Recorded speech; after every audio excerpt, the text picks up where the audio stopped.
November soybeans closed moderately higher on a rather busy day full of reports. We had our weekly export sales report. We had our September USDA WASDE, World Agricultural Supply and Demand Estimates report. And that September report is usually a really big deal because this is the discovery process that we're having for what how good or bad the U.S. Production corn and soybeans are. The row crops are really what we're looking at on this report. And as we get further along towards the fall, we get a better and better idea of what's actually out there. And so the trade really looks to the September WASDE report as a very important report to give us an idea of which direction the trend is going as far as national average yields and what the overall production is.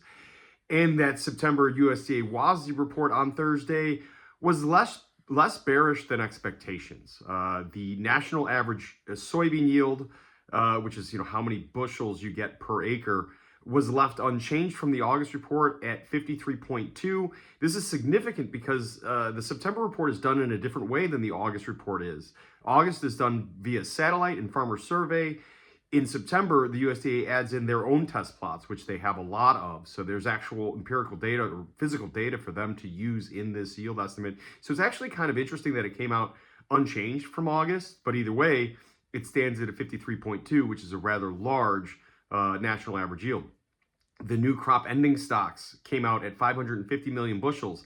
That's about 10 million bushels less than what the trade or what the USDA said last month at 560 million bushels, and 15 million bushels less than what the trade had expected at 565.